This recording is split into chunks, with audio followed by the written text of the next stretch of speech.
Joining me now is the lead beat writer for PHLY, allphly.com, because there was an insurance company that we don't even talk about that stole that IP. Sure. Charlie O'Connor, how are you? Could be doing better after the games of this past weekend, but overall, I'm alive. Yeah, I think that's the basic consensus with the Delaware Valley is like, shit, we woke up on the right side of the bed today after how the weekend's gone. That's why I figured previewing the Flyers, a team that has never let anyone down, would be a good decision here. So the preseason is over. You watched all of the games. You were up in Allentown for the rookie showcase. What was your big takeaway from basically just everything you watched for the new Rick Tocchet era? Yeah, I would say my big takeaway is the players seem to be significantly happier under Rick Tocchet than they were under John Tortorella. That would be the overarching takeaway. Now, hey, this is the honeymoon period. Maybe in a year or two, they'll be complaining about Rick Tocchet too, but it's abundantly clear that they are enjoying the new era much more than they enjoyed the old era under John Tortorella, who notoriously is a bit of a taskmaster. He's a bit hard to play under. Now, granted, some guys do get significantly better under him. I would say Travis Sanheim was one of those guys, Noah Cates. So quite a few guys I think benefited from playing under John Tortorella, but other guys, Sean Couturier, Cam York, probably not the biggest fan of John Tortorella. And it does seem like they are all very happy that Rick Tocchet, who, look, Tocchet is not a, sunshine and roses type of guy, but he is much more of a player's coach than John Tortorella. One thing that I noticed, and it's unique for any coach, but it's certainly not something that Tortorella would do. There have been quite a few times in practices where Tocchet was directly teaching players. And I'm not just talking about being at the whiteboard and scribbling, whatever. I'm talking about like showing Travis Sanheim and Travis Konechny a different way to gain leverage on an opposing player along the boards. I'm talking about working directly with Matvei Mishkov on one-timers, working directly with Mishkov on, the way to stand in front of the net and gain leverage on a defenseman. So that I think is the element of Tocchet being a player's coach that really does shine through is that, look, we're talking about a guy in Rick Tocchet who was a really, really good NHL player. We're talking about, most coaches played in some form, whether it was college, whether it was the minors, but Rick Tocchet scored a ton of goals. He was an all-star. He was a really, really good player. And I think that allows him to gain credibility with guys like, York and Sanheim and Konechny and Mishkov because they're more willing to listen to someone who wasn't just an NHL player, but was a darn good one. So that's been cool to see. Now, whether that ultimately turns into better play on the part of individual Flyers, better play on the part of the team, I don't know. But in the here and now, it does seem like the players are happier to be playing under Rick Tocchet versus John Tortorella. Yeah, I guess that's no surprise, right? From everything we've heard about Torts. When I talked to you last, and this was like a post-mortem, but after Tocchet got hired, one of the guys that you pointed out that might do better under Tocchet was Sean Couturier because of the relationship that he had with Torts, or I guess non-relationship. It's early. I mean, they haven't even played a meaningful game yet, but in the preseason, have you noticed a difference in Couturier's play as opposed to last year? It's tough to say because in preseason, and this, Pat, like the guys on the bubble are the ones that are really playing hard in preseason. The veterans are basically just getting themselves back into the swing of things. And Sean Couturier is certainly one of those guys where I wouldn't say he's had a great preseason, but I don't expect a guy in his early 30s to have a great preseason. I'm not expecting him to rack up goals and assists because he's more concerned about getting ready for game one. What I can say, though, is that it does seem like he's going to be used much more favorably in terms of line mates, in terms of power play than he was under John Tortorella. So Tocchet is going to give him more opportunities. He's going to be an all situations guy again, where he's playing power play, penalty kill, and 5-on-5. Looks like he's going to be the top line center, or at least the second line center, depending upon your view of the Zegras line. So he's going to be getting more minutes. He's going to be getting more scoring opportunities. And that was something that certainly wasn't a guarantee when he was playing under John Tortorella, who just basically from day one decided he just didn't like Sean Couturier. It wasn't going to be giving him prime scoring opportunities. Now, it's going to be on Sean Couturier to take advantage of that. You can give a guy top line minutes. You can give a guy great wingers. And if he's cooked, he's not going to do much with it. But I do think that at least under Tocchet, Couturier is going to get the opportunity to score more to be more productive. And then just comes down to whether he takes the opportunity and runs with it, or he proves John Tortorella right that actually Couturier is nowhere near as good as he used to be. Looking at the Trevor Zegras situation, one of the reasons why I think a lot of people thought that he got traded was he kind of started smelling himself a little bit in Anaheim, thought he was the man. When I last talked to you, he had just been traded to the Flyers. Now you've at least been in a room with him. You've seen him play. You've seen him around teammates.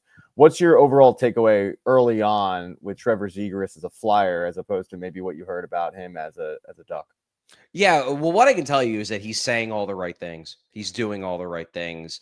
This is a guy who, after every practice, is staying late, working on things with Mishkov usually. But whoever really wants to be out there, he'll work with them, work on passes, work on building chemistry.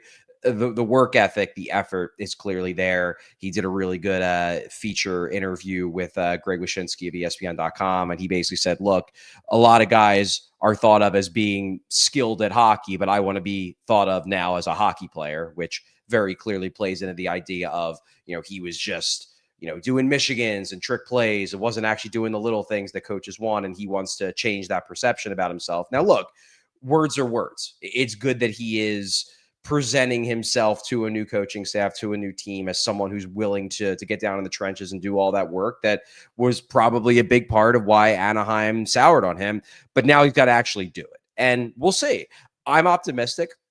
I get the sense that, and it's weird. We actually talked about this on our show, PHLY Flyers, that after the trade, I talked to people around the league who swore to me that Zegras wasn't the most popular guy on the Ducks, that he was divisive. And then you talk to Zegras and you talk to guys on the Flyers, and he's talking about all of his buds, and it kind of seems like he's really popular. My guess is that maybe some of the old guys on the Ducks didn't quite love Zegras's flashiness, but that might have been more of a generational divide than anything else, because older guys maybe don't appreciate when players are doing Michigans all the time and stuff. So I don't know if there's much reason for concern that Zegras isn't going to be liked. That said, he has to perform. And the big thing that he needs to get better on is his defense and his faceoffs, for that matter. And he knows that. He's been working hard, especially on the faceoffs. The defense is tough to say just by watching practices, how much effort he's really putting into being a better defensive player. But he's not going to reach his best case scenario upside unless he at least becomes passable defensively.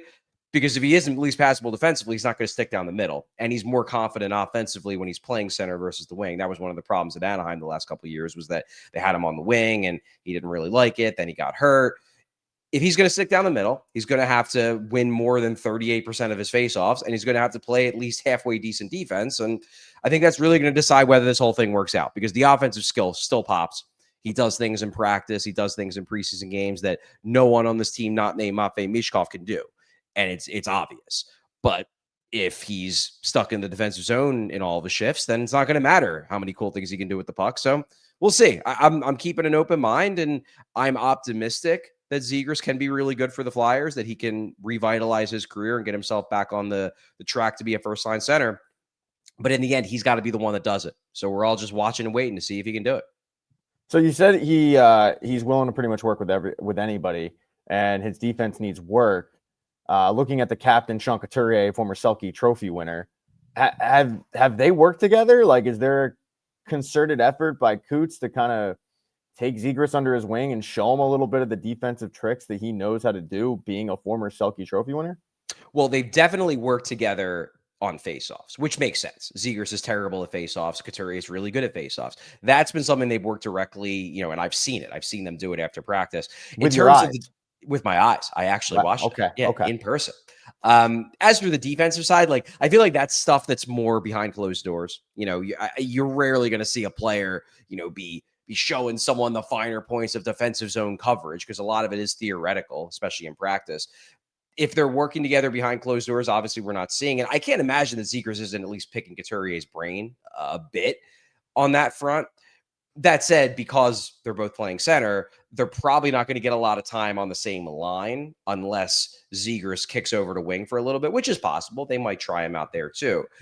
But it's hard for me to say if Couturier is really taking Zegras under his wing, aside from the faceoff side. At the very least, though, Zegras can watch Couturier, even if, they're not like, studying up together in terms of everything they need to know about defensive coverage, but he can watch them play and watch them out on the ice. And when they're doing tape study, as a group, when Tocchet points out something good that Couturier did or something bad that Zegras did, hopefully that helps Zegras figure out what he needs to do and what he needs to pay attention to. So I can't imagine it'll hurt him being on the same team as a guy who is very conscientious defensively and does think the game at a very high level.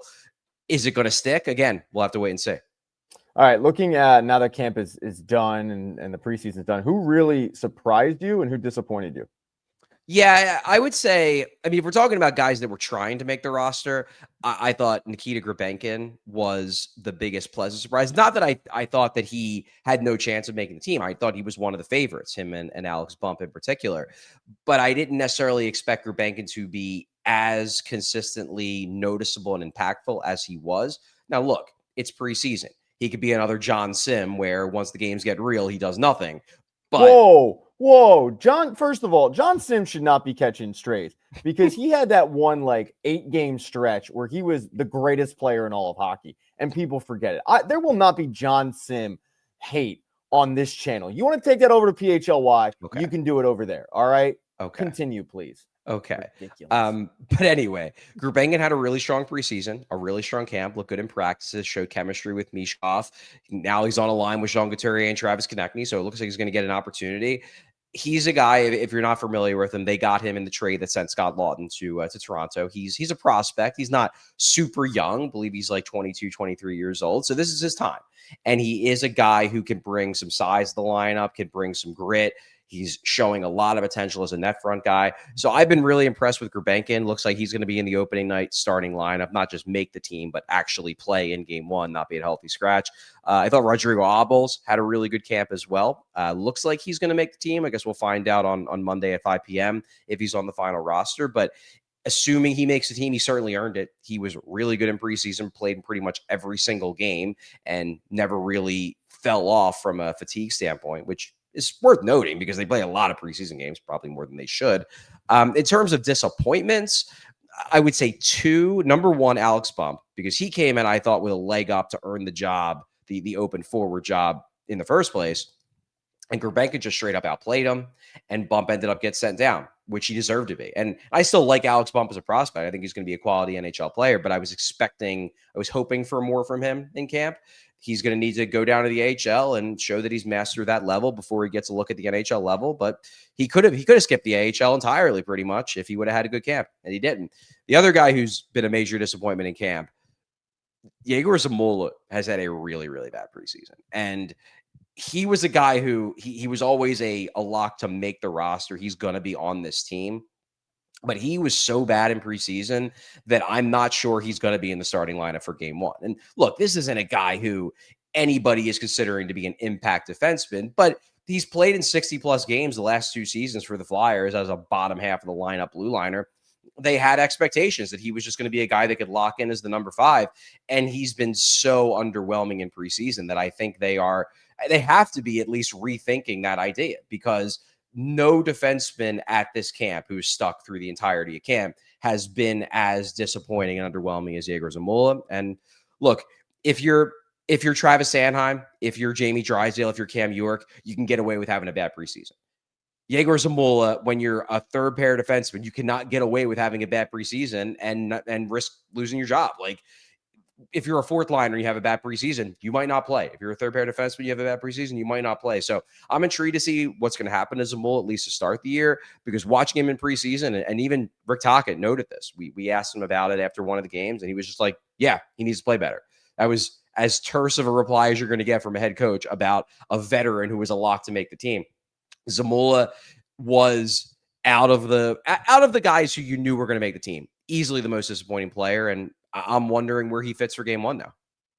All right, looking overall at this Flyers team, I think every fan is basically saying the same thing. It's kind of like the Sixers back in 2017. You just kind of want to see growth. I don't think anyone expects them to be a contender, but if you're trying to sell this team to a non-Flyers fan, like what are the selling points to tuning in and watching every night, knowing not only with the team and the talent, but the division as well being really stacked? What's the selling point to checking the team out? Yeah, well, I mean, number one, it's Mishkov because he's really fun. And I think that there is, and look, it's not a guarantee. Guys have sophomore slumps all the time. I'm not saying that it's definite that he's going to have a breakout, but watching him in camp, watching him in preseason, watching him at the end of last season, it seems like a breakthrough is legitimately possible. Like he could easily go point per game plus this season.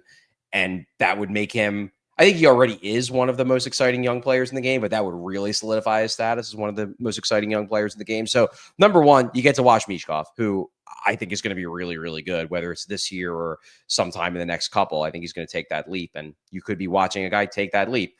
I think Zegras is going to be fun. Whether he gives it all back defensively, I don't know, but he's at least going to do some cool things with the puck. And then I do think that even though maybe at the start of the year, you're not seeing an influx of prospects, like Gurbankin's on the team, sure, but it's not like there's 3 or 4 interesting guys that are making their debuts. I think at some point this season, you're going to see guys like Oliver Bonk. You might see Denver Barkey. Alex Bump will be on the roster. Like there will be intriguing young players who are going to make their debut this year. And that's going to be reason to watch because this is the next generation. These are the guys that if the Flyers do indeed turn it around, they're going to be the ones at the top of the lineup hoping to carry this team back to the playoffs and back to relevancy. So I would say those things, Mishkov, Zegras, and then the young players you're going to see more and more of, I think, as the year progresses. Yeah, I mean, Bonk and Barkey are 2 players that like Flyers fans have been salivating over for 2 seasons now, and for good reason because they're really good at hockey. There's my analysis. All right. Now that the offseason is over for you, what was the highlight of your offseason? Highlight of my offseason. Ooh, good question. Um, hmm. Well, I don't know. Maybe just relaxing in general. I went on some trips. We went to Las Vegas. We did. Went to San Francisco, went to Maine for some weddings. So went on some trips, but I don't know. Overall, Pat, just the ability to relax on my back patio, listen to some music, read some books. That's the fun part Shut about the up. off season. That's the fun part of the off You're season, Pat. you're such an adult. Like you're just giving the chalk answer of like, oh, I just got to spend time with my family. That's Yeah, it. Yeah, exactly. I just kicked back by the fire. You're like, what fire? You live in South Philly. Oh, I got a fire pit. What was the what's the consensus? Because you're a huge music guy on the new Taylor Swift album. I've heard good. I've heard bad. I would say the consensus is not very good. I have not listened to the whole thing, but some of those lyrics are pretty rough, Pat. Yeah, that's Pretty what I rough. heard. I can't with her. She's a songbird, but after what Travis Kelsey did to me in our fantasy football league, I'll never support her or him for that matter. Yeah, all right. And then lastly, you had an unfortunate situation I just have to bring to the table. And because I need to make a PSA to people to stop having October weddings. Stop doing it. All right. Mm, This is as a sports fan. We have no idea, especially if like you're having an October wedding and the local team is a good baseball team, because we have no idea when games are getting played. agreed. You were forced to go to a wedding on I was. Saturday. There you are. I mean, you're looking, like you're ready to get drafted in the NHL, all suit and tied up, and then you're watching, the Phillies blow a horrible game on your iPhone. How much of that game were you able to watch? I mean, I know your girlfriend Jill is really understanding with all this stuff, but like, did you see the collapse, or was it Oh yeah. like, okay, all right, so Oh you yeah. were good for the entire game? I probably watched on my phone about 80 to 85% of the game. There were some like when they were doing speeches, I obviously could not have my phone just like up. But Yeah, aside from that, was able to watch most of it during dinner, just my phone, just looking down over. Honestly, the first 2/3 of the game was pretty good. it I was was enjoying great. myself. It was Having going fun. great. Yeah, high Final five. final third of the game, not the best. Not gonna lie. No, it sucked. I personally love doing post game shows after a team blows a playoff game in a best of 5 series. So, look, we're recording this on a Monday, so it's going to be revisionist history. But overall, what are your feelings on game 2? On game two, I'm optimistic that guys like Harper and Schwarber will come through. I am worried about Luzardo primarily because the Dodgers seem like they are very good at picking up when pitchers are tipping pitches, and Luzardo tends to tip pitches. So I'm very worried about that. I think he has the ability to throw 7 innings of 10 strikeout ball. He's got talent. I'm just terrified that they're going to pick up what he's throwing and knock him out of the game by the 3rd inning. Yeah, that doesn't. I didn't even think about that, and that makes me feel worse. So thank you for that. My day is now ruined. I appreciate your time. I'm going to click the end recording button, and I am going to go drink Drano. Have fun. All right, man. You can follow him on Twitter, chat, at Charlie_O_Con, and then obviously you can watch and read his stuff at all PHLY. What time's your daily show? 4 p.m. So 4 p.m. every day, and I'll be in Florida covering the season opener, which will be Thursday. So have you checked out the Amazon Face Off? They just dropped season 2. No, I have not. No, the new documentary, I have not watched it yet. Yeah, because you're not a hockey guy. So it's really good. Okay, and that's my analysis. It's a really good show, and it'll get you amped up for hockey season. But for you, who's been ingrained in hockey for the last 3 weeks, I don't know if necessarily you want more of it, but it was good. And you mentioned Florida, and Florida was a heavy team in it. So yeah, all right, have fun in Florida. All right, I don't know how to end these things. Go Phillies.